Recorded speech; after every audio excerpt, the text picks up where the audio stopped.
Copeland from the Couch Conversation.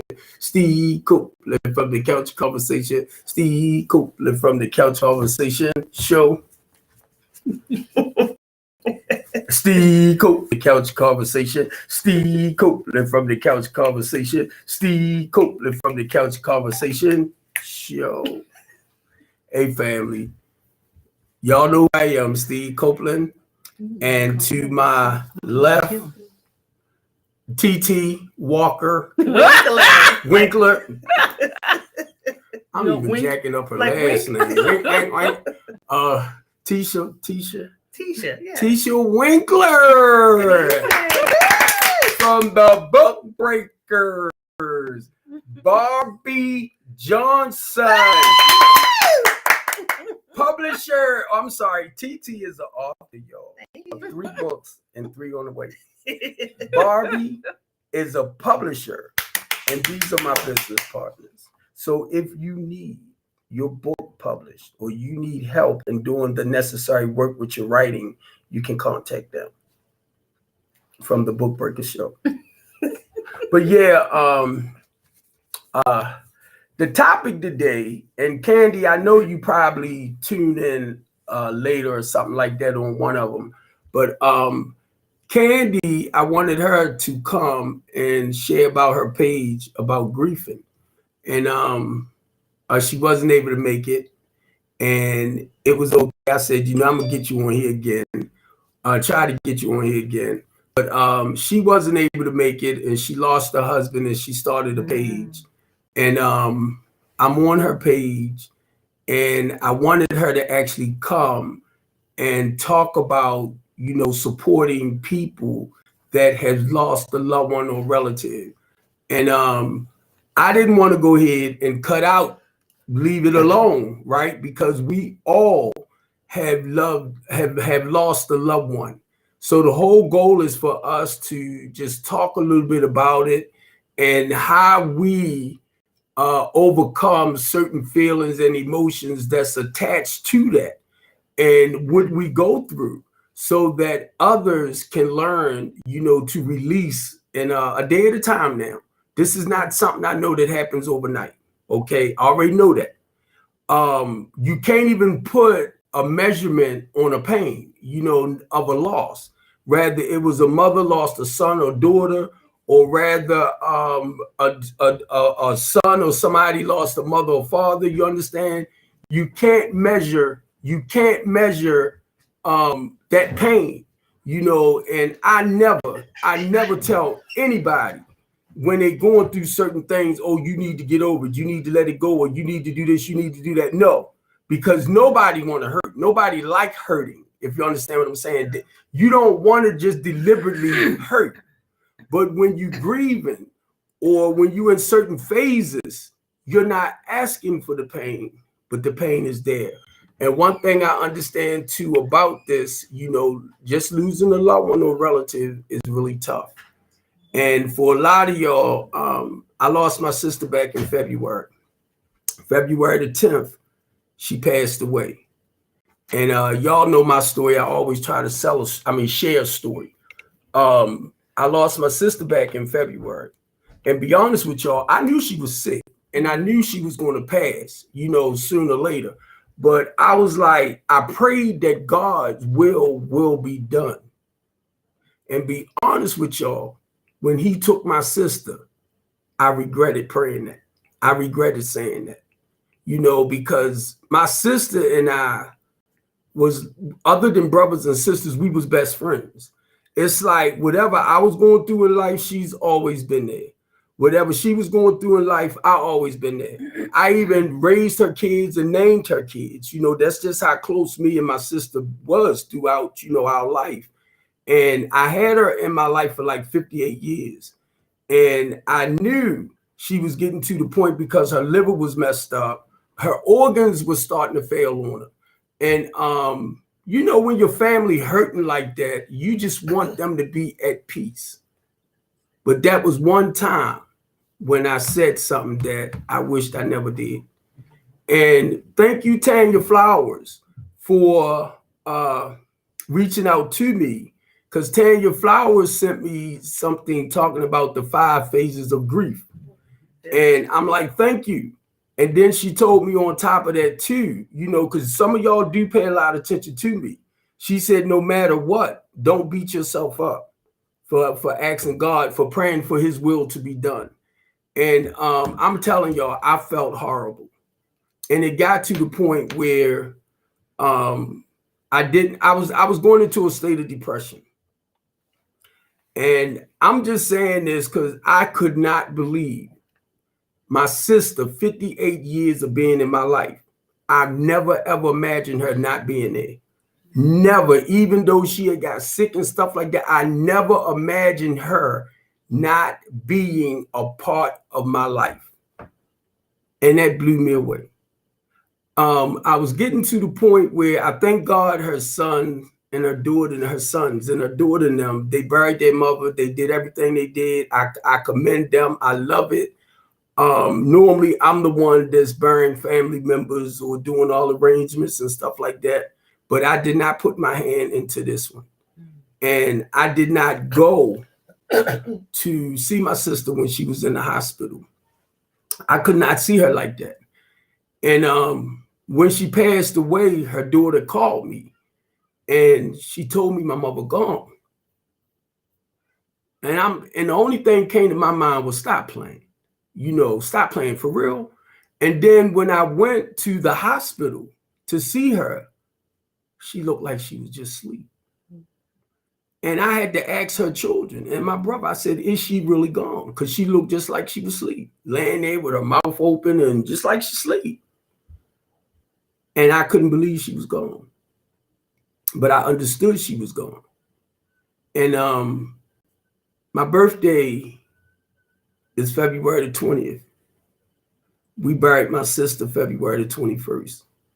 So y'all know that was something amazing to walk into. You know, your birthday, then you're going to your sister's funeral.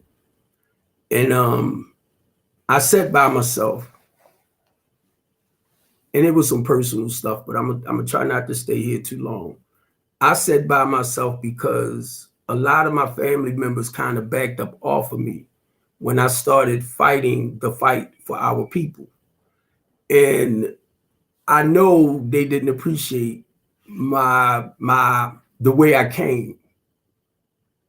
But I told my family, I said, y'all know me. Y'all know who I am. If don't nobody else know me, y'all know me. But I realized today that my behavior was real unprofessional. And I'm going to tell y'all something too. I don't really apologize for it because I'm real. It's just that I had to learn a better way of coming for people who like playing our people. So anyway, I felt really uncomfortable being around them. Now, mind you, I raised my family. You know, I wasn't going to go to the repast, but I went, and I'm glad I did. Now, we made it through that. My brother just turned 55. So we was all at his birthday party. So you talking about something amazing. Look how things had flipped, you know, and it was just beautiful. It was really beautiful. So now I'm going through my little process, right? I was in a depressive state, and it was like I was sinking into this hole. And I was sinking deeper and deeper, but I couldn't stay there. And the reason why I couldn't stay there, because I realized I had people depending on me. People's lives depend on me. So I could not stay in that, you know, and caught up in my feelings and emotions. I could not. Now I'm hurt now. Don't get it wrong. I'm hurting like crazy, but I could not stay there. So after, you know, looking at myself, starting to dig deep inside, and I'm starting to pray for the strength and the courage to actually begin to turn things around. So I knew for me that I had to come back around to the house where I had the clients at, right? Because they needed me. I couldn't stay in that space too long.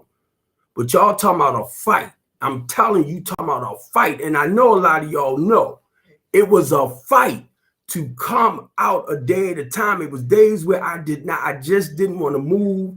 I just didn't want to go nowhere. I just didn't want to talk to nobody. But then it was like that fight. And I had to come out. Now I'm reading some of the things that Tanya was telling me about. So I'm looking at how to overcome grief. You know, one thing I realized with us too, that's going through a grieving process. If you're not in the healthy state of mind anyway, or you going through a state of depression, that just makes it even worse. Yeah. You know what I mean? So I had to really start focusing on positive stuff. You know, I'm looking at my sister now, how we used to joke, how we used to kid, how we used to play, how we used to fuss, and go through all that, right? Because I had to grab hold of something positive, not just that she was gone.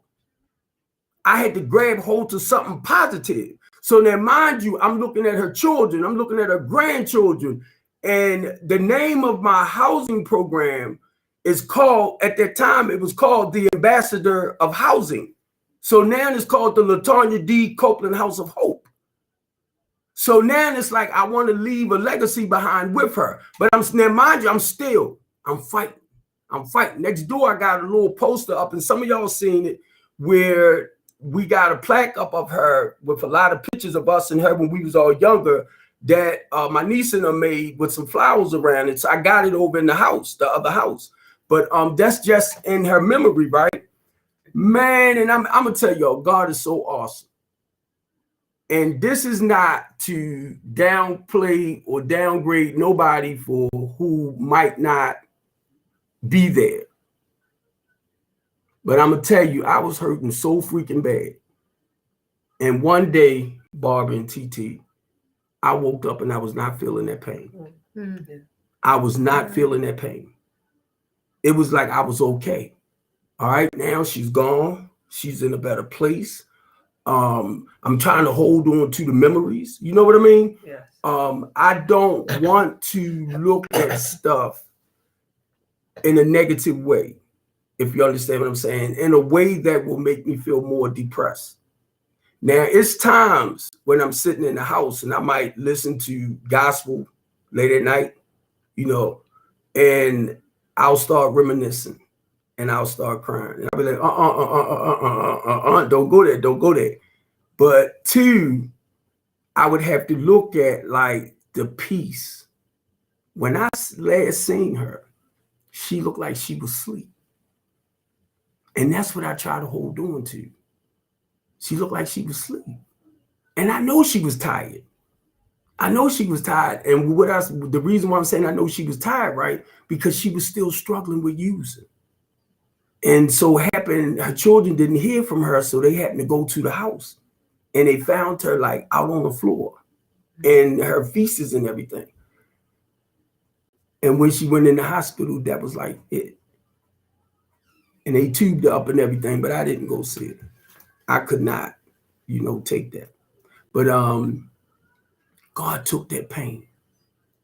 God took that pain. Mm-hmm. And I'm not saying it, if you still, I'm going to say, harboring it, right? I might can't find the words to say it, but just understand where I'm coming from. I'm not hurting like I did early on.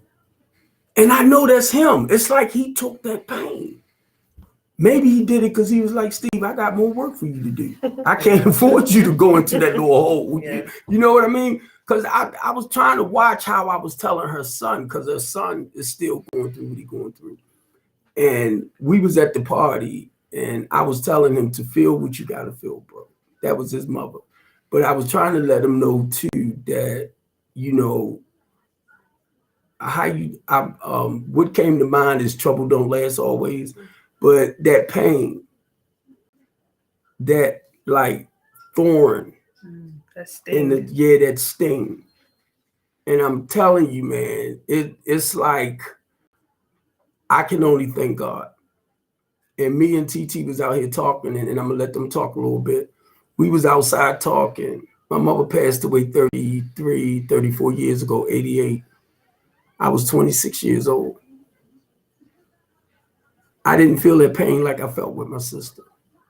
I buried my brother 15 years into my recovery. I didn't feel that pain like I felt like my sister.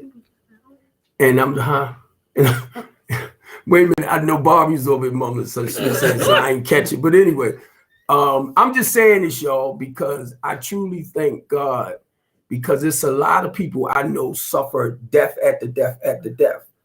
And my heart goes out to you, you know, and I thank God throughout the years, I have not experienced it like that, death after death after death. But I can only imagine on that point how a lot of y'all might feel, because you go to be healed, you're trying to be healed, but next thing you know, you like at it again because somebody else done passed.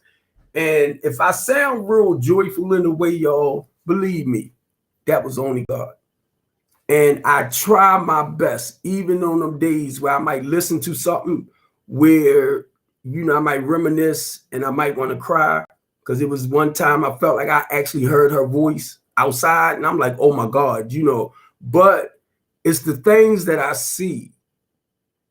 But I give my sister the honor because she struggled. And I know she was hurting. And I can say today, and I'm going to say it, thank you, Tanya. And I do pray on certain situations like this, that God's will be done. And what I begin to understand too, missing my sister is just a day at a time. So I have days where I'm better at accepting that she's gone. And I have days where I will think about her a little bit more and the stuff we went through. But I try not to let it weigh me down, if you can understand what I'm saying. And this is stuff that we have to do to accept whatever happened in our lives with our loved ones. Now, I don't want to sit here and preach. I don't want to preach, because you know God give it and God take it away. So I don't want to preach, you know, and it's a time to be born and it's a time to die, stuff like that. It's easy to say it when it ain't you. It's easy when you can mimic stuff like that. But when it actually happened to you, and then you realize it later, but that only comes when your heart is not hurting as bad. And you realize that God give it and God take it away. It's a time to be born and it's a time to die, you know, and nothing happened in this world by mistake. Now, see, I can say that now because look where I'm at. I'm on the other end of what happened, even with my mother, even with my brother, even with my oldest brother, my brother that was older than me, and my sister and my niece. I'm just saying, I'm on the other side. I don't want to keep carrying that pain day after day, because it's too many memories that we can focus on, that we don't have to just look at the bad side or the horrible side of losing our loved one and relative. You have to focus on the positive. You got to work real hard. And what I mean is, you know, the visions of the pictures and the things that y'all did together in life, you have to focus on it. So I'm outside. TT was telling me she had lost her mother, I think, right? Yes. About what, 4 years ago? Is it 4 years ago? It's 2022. Mm-hmm. Yeah, it's 4. It's going. Yeah, in February, it'll be 4 years. TT, go ahead and tell them. Oh yes. During the time when my mom had passed away, I mean, I was the only child, and I mean.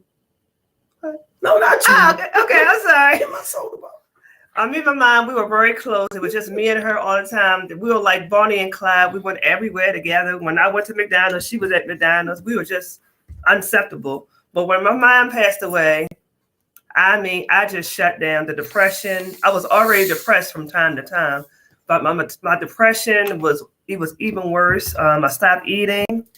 I lost a lot of weight. I didn't want to. I think for like 2 months, I really didn't want to talk to anyone. I just wanted to stay to myself. And I actually wanted to commit suicide during that time. And I mean, I was just hurting so bad. Then one day I was in my living room and God said, your time is not up. I have a ministry for you to do. I was like, I want to go home. I was tired of crying. I wasn't eating. And he was like, I want you to be in charge of a woman's ministry. I said, Lord, now if you want me to be in charge of a women's ministry, I said, you're going to have to let my pastor come and tell me. I said, because I'm not reaching out to anyone. I'm hurting. And I said, Lord, why are you going to have me in charge of women when I'm hurting? He said, because you're going through the storms and you can help these women go through the process with you. So during that time, 2 hours later, my pastor called me and said, God said, you're going to be in charge of the women's ministry at the church. I said, Lord, you are too funny. But during that process, when God made me he made me the leader over the women's ministry, it actually kept me alive. It actually kept me alive because I was doing something.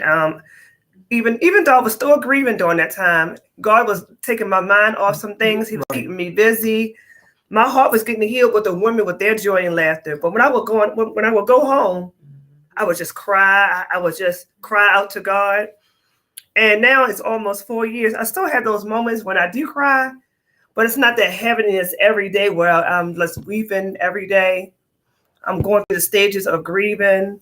I'm learning to cope with it now, but it's only with the help of the Lord. Go ahead. And Summer said it comes in waves. And that was the one I invited to come and share today. But I think it was a little too much for her. That's why you ain't come. And I understand. Come on, Barbie. Now, Come here, Barbie.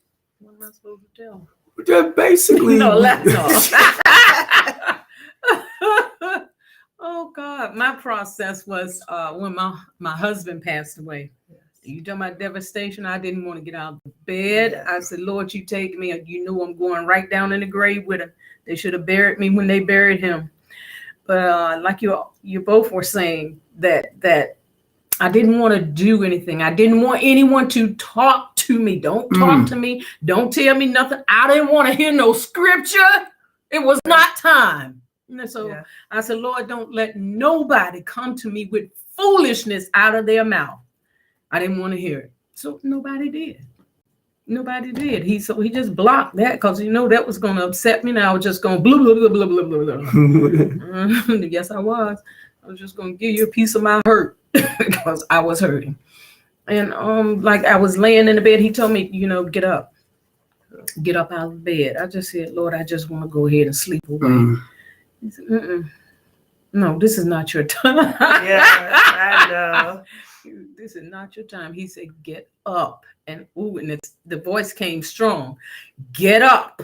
So I had to just roll myself up out of the bed and get moving. I said, now what am I supposed to do? I said, I was angry with God. Yeah. And I told him I was angry. I said, Lord, why did you take him? Why? God didn't answer me in my mess. Not at that time. He sure didn't. And then, time was going on. And I'm saying, why haven't I heard from him? Why? I mean, because usually there was something that would come back to you. So I didn't get no dream of him, no vision, no nothing. No, nothing. I was trying to hang on to the smell from the pillow and the sheets. Yeah. I wouldn't wash them until that smell was gone. It vanished away. Yeah, I went through that too. Yeah. But then one night I dreamed. He said to me, this was our little thing that we had. He said to me, get up. Get up and keep it moving. He said, suck it up and keep it moving. I was like, what? He talking to me like that?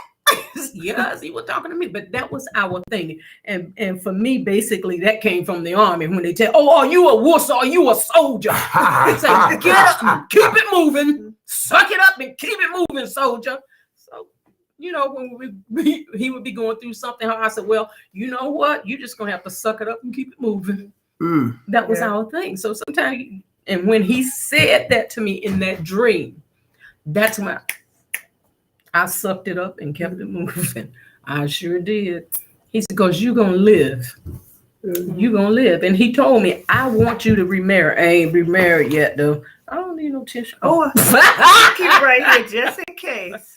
No, last time I started crying. Can I ask a question real quick? Yeah. I'm just saying for me, during that time when I was grieving, I think this used to really get on my nerve when people used to tell me, I understand what you're going through. And I would just look at her. I didn't say anything. I'm thinking to myself, do you really know what I'm going through? Or you just think it's going to make me feel better? It's different for each Yes. person. Right. And that's why I stopped telling people stuff like, I understand how you feel, I understand. Because even though I deal with stuff my own special way, I am not you. So it's more like whatever you're going through, just go through it. Don't do anything, ridiculous that might get you locked up or anything like that. Absolutely. That's why I try to tell people, feel what you got to feel. Yeah. Because, I mean, we all have our own special way of dealing with grief. It could be food, it could be sex, it could be lying, it could be stealing, it could be whatever. Murdering. There ain't nobody talking to you, Barbara. Don't touch me. I don't know if during that time I wanted a touch.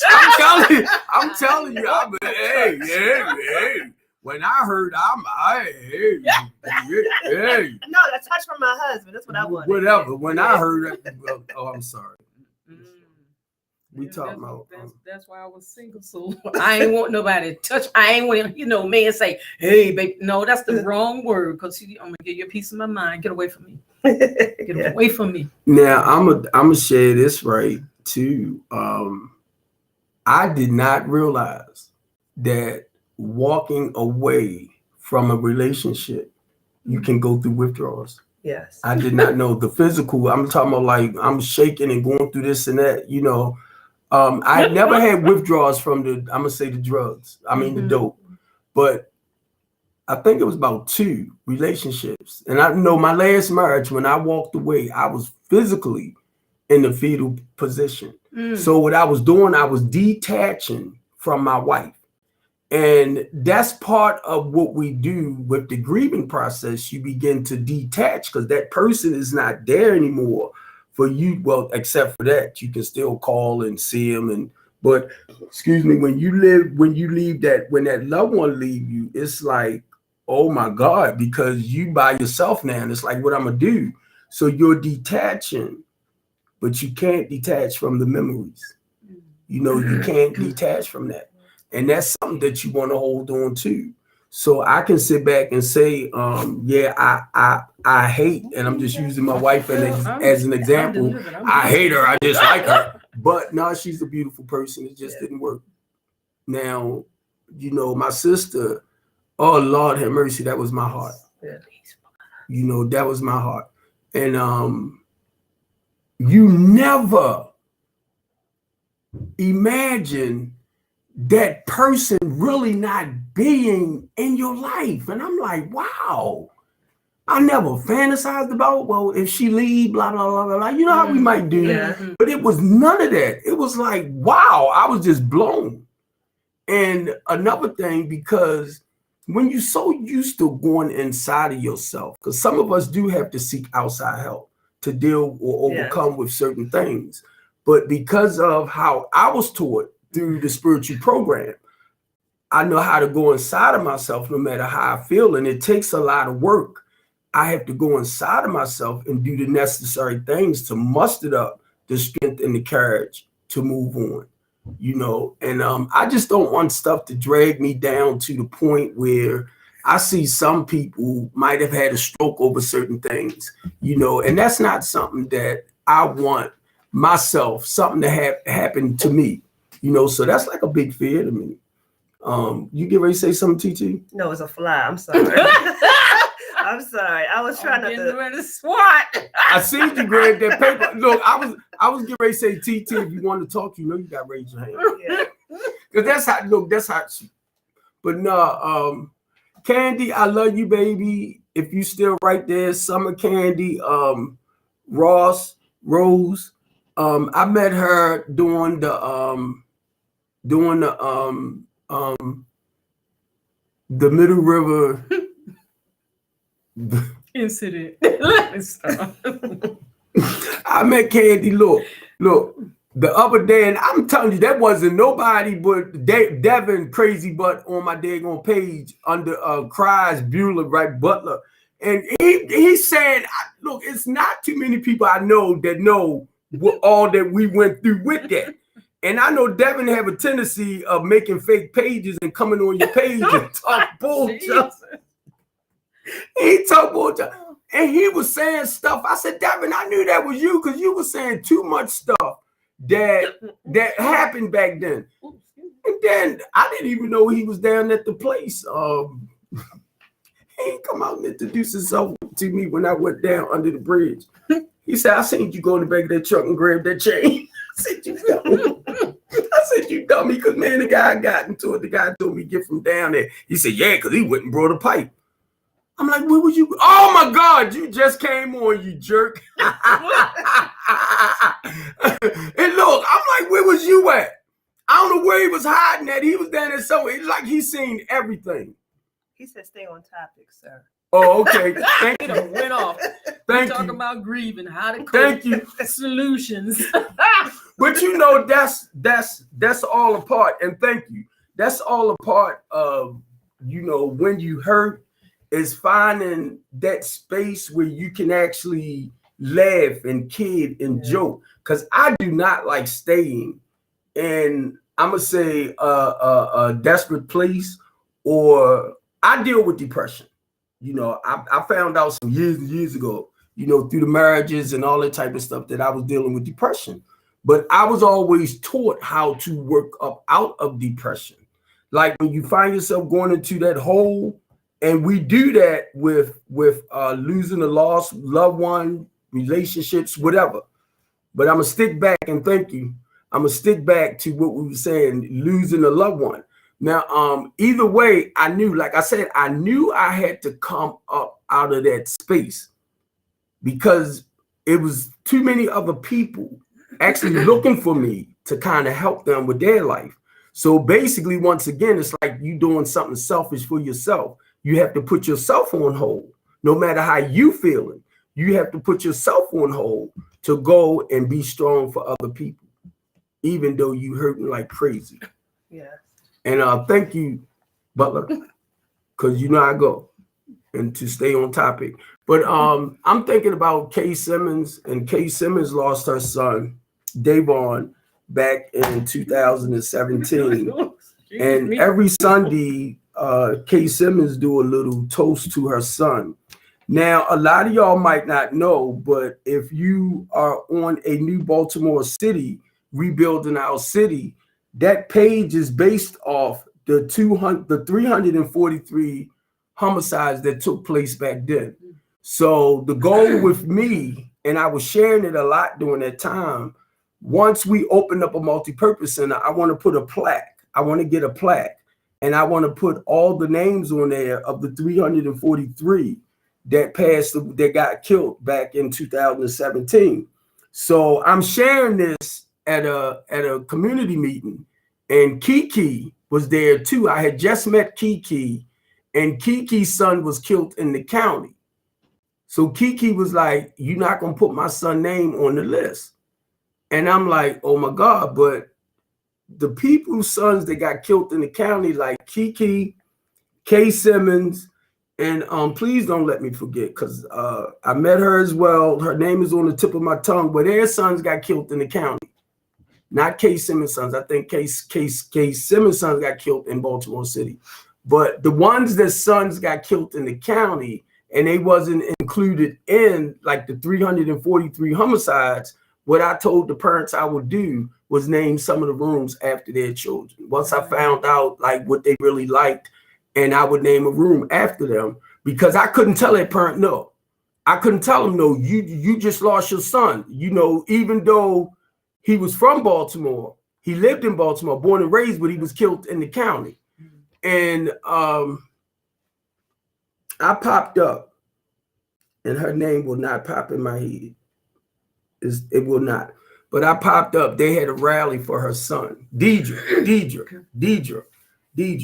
and them had a rally for her son. I mean, a candlelight visual for her son. And I popped up, right? And I went up to her, and I said, "How you doing? Can I have a hug?" She said, "Sure." I said, "You only know who I am, do you?" She said, "No." I said, "I'm Steve Copeland." And she blew away. She blew up, her and her husband. You know, when I can, I try and go and visit the parents who have lost a loved one, you know, a son, daughter, father, you know, if it happened towards the streets.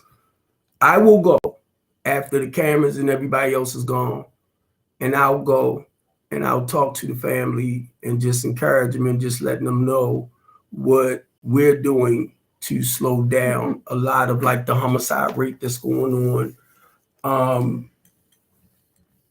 I talk with people about the opioid and the fentanyl, you know, people who have lost loved ones over,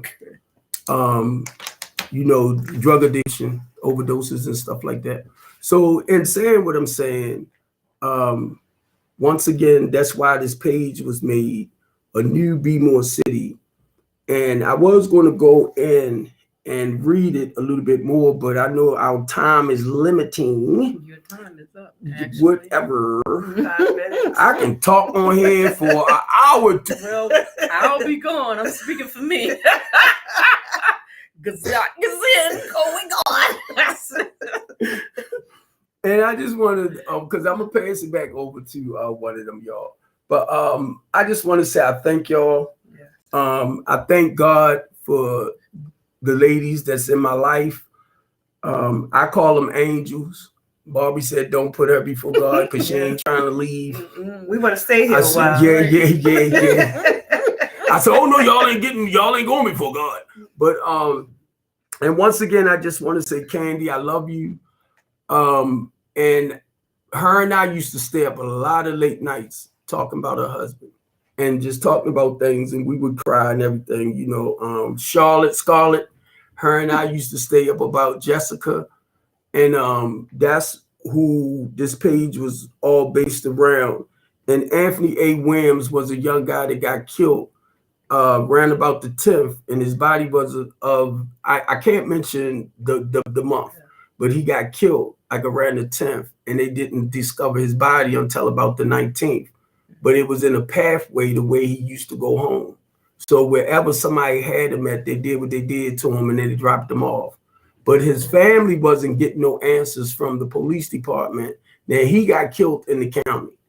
So I reached out to the detective and told the detective to please talk to the family, let them know where they standing at, what's going on, you know, as far as is they still, you know, doing their research or, you know, checking things out. Because sometimes if you don't stay on them, they will back up off of whatever case it is. Sorry to say. Out of sight, out of mind. You got something you want to say, Barbie? Because you over there laughing awful hard. No, I'm sorry. Wait a minute, hold on. Let me roll my eyes. it's the comments. It was just the comments. I was trying not to look at them. I'm sorry. What did he say? They were a little Oh, funny. right I'm sorry. I was trying to put. Shut your hot tail up. Come on. So, See, that's why I don't let you on, because this is my show. That one is on too. I'm sorry. That you gonna crawl. I'm sorry. bend down and go. I'm sorry, y'all. You see what happened when. Come on, go ahead. Whoever want to know. Oh, the only thing I wanted to say, because right now I'm still taking grief counseling. Excuse me. So it's been 4 years, but I'm still in the coping stage and I'm getting better. But for the people that don't know about it, they had the Roberta House. Yeah. But Thank you. I didn't want that one because it was a group counseling. I actually want counseling by myself. So I just think everyone should get the help they need, whatever place God puts you at, get the help that you need to help with the grieving. Yeah, and I just wanted to mention the 5 stages of grief, Yes. which is anger, Oh yes. depression. You begin to bargain. And Y'all better leave my flies alone. Anger, depression, bargaining. I forgot it myself. And I know the final one, you come to acceptance, anger, Denial. denial. Yeah, That's that was what my it biggest one. Denial, yeah. Yes. Yeah. Mhm. And those were the 5. I went through all 5, but I said, Lord, let the hurt so that I can get over it. Just let it hurt. Mm. so I can be through with it. And oh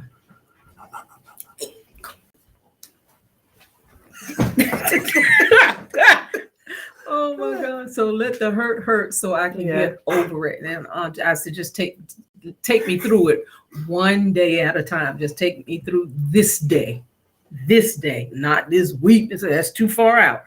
Take me through this day. Get me through this day. As long as I was doing something at the time, I was still teaching. So as long as I was in the classroom, I was good. But once I hit the door at home, I broke, and I wept bitterly because that was my husband. I loved my husband. He had given me and he had told me, he said, I've given you a gift in him. Now, sometimes I couldn't see that gift. I'm saying, Lord, where? But I really did see it manifest more at the funeral, because so many people got up and said, if it had not been for him saying thus and so to them, their life would have went another way. I said, wow. So he touched people. And in that instance, if you knew my husband, you would have known right away if you liked him or you were going to hate him. But most people were drawn to him. And me, I was saying we don't need to get into it. We're talking about grief. I told him, no, you are not the one. Because when I met him, he was a smoker. I was, not in this lifetime. But the one thing about him, he would tell his story. And he was one that was 38 years out there in the street doing drugs. And I don't think he did alcohol. But some way God got a hold of his life. That was before he met me. And he started cleaning up and turning it around. But then, like I said, he was telling people, see that girl right there, that woman right there, I'm going to marry her. I looked at him and I said, not in this lifetime or the one to come. Because no, I wasn't for that. But somewhere along the way, God changed my heart. Because I thought he was the arrogant thing on the earth. I said, playing hard to get. I wasn't playing no hard. I didn't want nobody smoking. He said, okay, if I quit smoking, then will you marry me? You're crazy. No. Can you say something beautiful to close us out? Okay, because we got 2 minutes. Oh, Jesus. Oh, now I'm rapping. But anyway. I threw it at Barbie. Oh my God. Thanks for that. God will get you through it. For me, I had to pray and read. I did. I had to pray, fast, and read. I said, God, you got to get me through this. You got to get me through this. I had to stay busy because once I went home, it was downtime. I was always on the floor crying. And I think that's what God was telling me to do, get up and get back doing to what you was doing. Because it took a lot of focus off, and that pain wasn't as great. But if you need to reach out for counseling, please do. Do not. A lot of times we can't get through certain things by ourselves, so we need other people. Yeah. And y'all personally know I talk. So whatever's going on with me, y'all know I'm a talk. And Chris Butler, whatever his name is, probably called me saying something crazy, but it's okay. Because I need that too. Yeah. But we love y'all, and we out. And y'all have a beautiful night or beautiful evening, family, and take care. Yes. Be blessed.